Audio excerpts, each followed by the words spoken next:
Dahil sa pabugso-bugsong ulan mula kagabi, binaha na naman ang ilang kalsada sa Quezon City. Mahigit 300 pamilya na ang pansamantalang nanunuluyan sa modular tent sa Barangay Manresa dahil patuloy na banta ng habagat. May unang balita live si James Agustin. James! Ivan, good morning. Binahangang ilang kalsada rito sa Quezon City kasunod ng orange rainfall warning at malakas na buhos ng ulan na naranasan kagabi hanggang kaninang madaling araw. Nagsasagawa naman ng pumping operation sa mga otoridad para mas mapabilis yung paglalabas ng tubig sa San Juan River mula sa mga drainage. Bumuhos ang malakas na ulan sa Araneta Avenue sa Quezon City pasado alas 11 kagabi. May punto pang halos mag-zero visibility. Ganyan din ang sitwasyon sa Quezon Avenue. Mabilis na tumaas ang tubig sa N.S. Amoranto Street, malapit sa kanto ng Araneta Avenue. May mga tauhan ng DPWH na tinanggal ang mga nakabarang basura sa drainage. Ilang minuto pa ang nakalipas, hindi na madaanan ng mga light vehicle ang kalsada. Maraming motorista ang bumuelta na lang, gaya ng isang taxi. May mga truck namang sumubok at nakalusot. Binahari ng bahagi ng Araneta Avenue. Noong una'y nakakadaan pa ang mga light vehicle hanggang sa tumaas na ang tubig. Mga truck na lang ang nakadaan at may mga motorista na napaatras. Ganito naman ang sitwasyon sa Santo Domingo Avenue malapit sa kanto ng Calamba Street, bandang 1:00 ng madaling araw. Walang makadaan ng mga motorista dahil sa taas ng tubig. Napabuelta si Julian na pauwi sa San Mateo Rizal. Ngayon ko lang din alaman na na ganyan pala kataas yung tubig dito. Hassle lang, wala tayong magagawa. Umulan din ng malakas eh. Hahanap ng daan na lang, alternative na daan.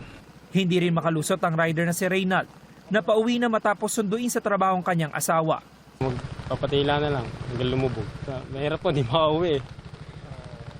Lakas pa ng ulan. Ang Quezon City Department of Engineering nagsagawa ng pumping operation sa E. Rodriguez Avenue, malapit sa kanto ng Araneta Avenue. 3 pump ng QCLGU, MMDA at DPWH ang sabay-sabay na pinagana pasado hating gabi para mas mabilis na mailabas ang tubig mula sa mga drainage sa Araneta Avenue patungo sa San Juan River. Sa Barangay Manresa naman nagtayo ng modular tent sa covered court. Doon nananatili ang mahigit 300 pamilya, katumbas na mahigit 1,100 individual dahil sa patuloy na banta ng habagat. Si Maris magdadalawang araw nang nasa evacuation center kasama ang kanyang mag-anak. Umabot daw hanggang dibdib ang taas ng tubig sa kanilang lugar nitong Lunes. Po sa lugar namin, kami po yung pinakamababa. Kaya lahat po ng bagsak ng tubig sa amin. Mahirap po talaga kasi kada po pag ganyan na pong panahon ng tag-ulan, pinoproblema na namin yan. Lumikas din si Anthony, kanyang asawa at 2 anak. Problemado siya dahil ilang araw nang hindi nakakapasok sa trabaho. Mahirap po lalo na po may 2 pong anak tapos nag-aaral pa po. Wala po silang pangbaon sa school. Yung habagat na wala po, doon na lang po ako babawi sa biyahe po.